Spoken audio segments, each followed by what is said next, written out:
In this video, we are doing hook-lying gluteal contractions or hook-lying glute contractions. And hopefully by now you're going to be familiar with the towel setup. If you have been fine with the towel exercises up until now, then please do use your towels today. Reason being is not only is it going to help keep your pelvis and your rib cage nice and balanced whilst we switch on your glutes, but it's also going to stop you from rocking your pelvis backwards when we try and wake up your glutes, which is one of the most common compensations that I see when I teach hook-lying gluteal contractions.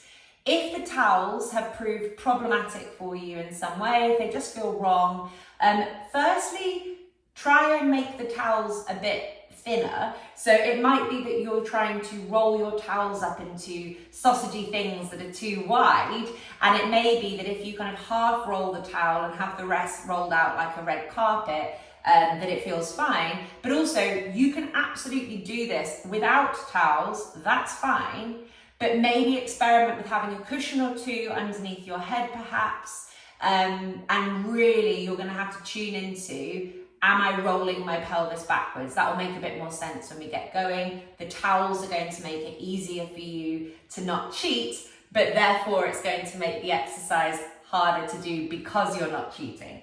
So we're going to get into our hook-lying position. We've got one towel just above our pelvis, so it's not, you know, up by your rib cage, it's just above your pelvis. So we're teaching that pelvis, that slightly anterior position, putting it into extension.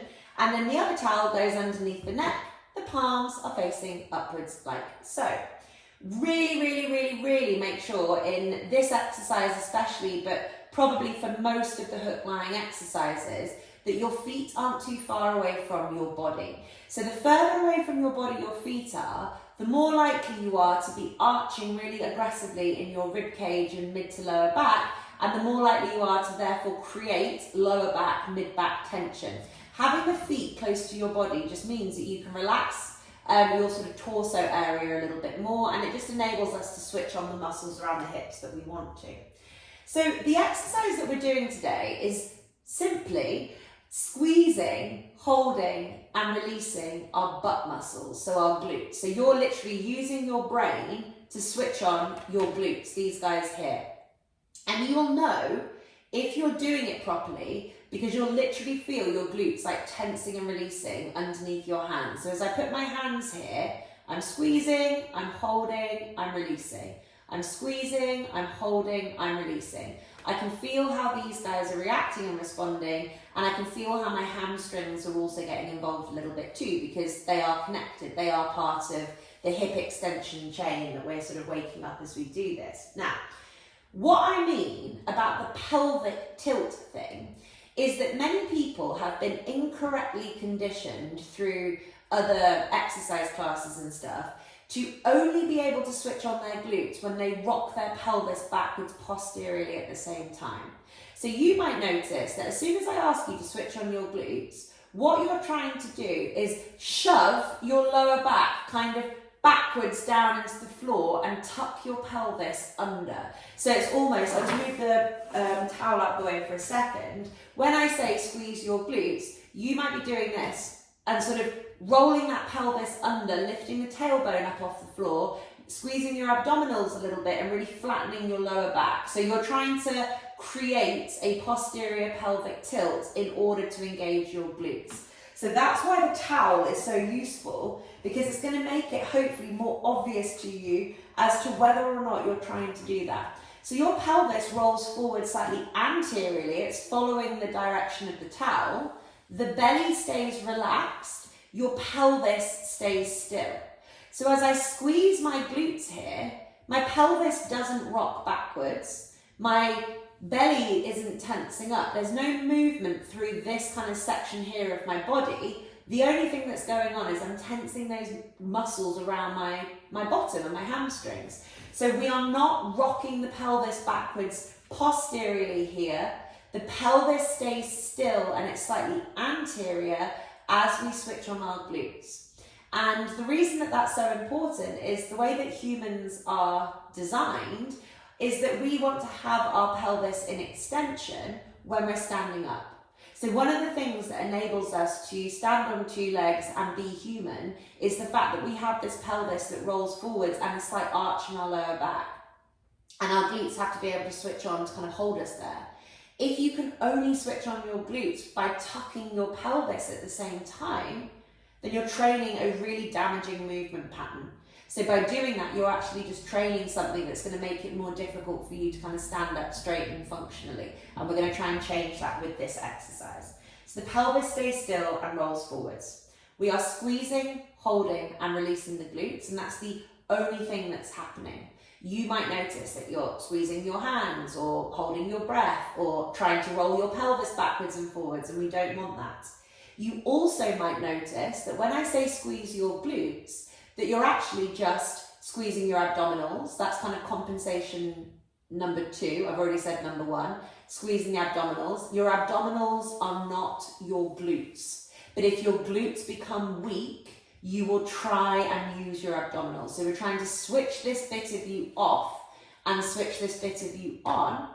The other things that are not your glutes are your pelvic floor muscles and also your butthole muscles. So again, because many people do not understand how to instruct people on whole body function, they overly focus on abdominals, they overly focus on the pelvic floor, and then what happens is people actually become too strong and too tense in their abdominals and pelvic floor, and they're still not switching on their all-important glutes, which holds that whole like structure in place.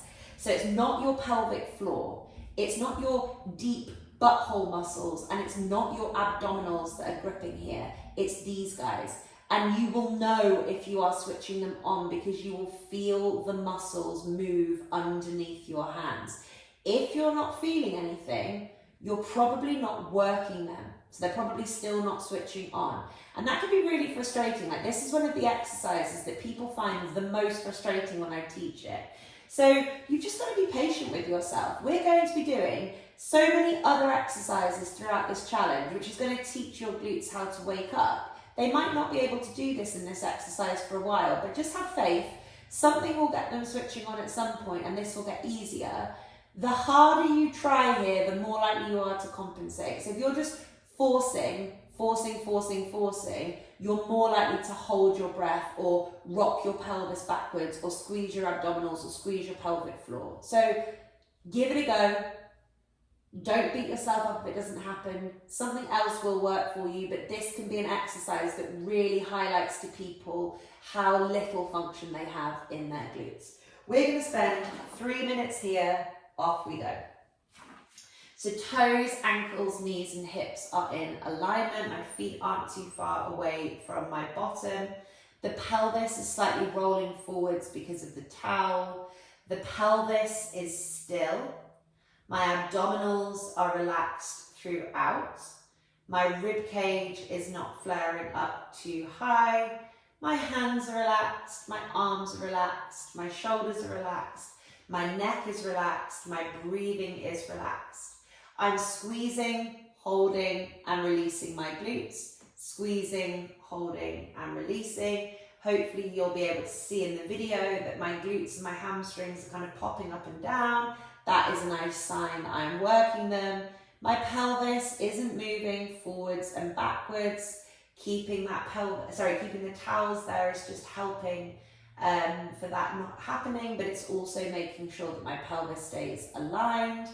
I'm not squeezing my pelvic floor. So the pelvic floor, is a little bit further forwards, shall we say. And I'm not squeezing my deep kind of bum hole muscles. I'm not contracting my bum hole. It's these big, juicy, meaty muscles that we should be able to feel bounce up and down as we do this exercise.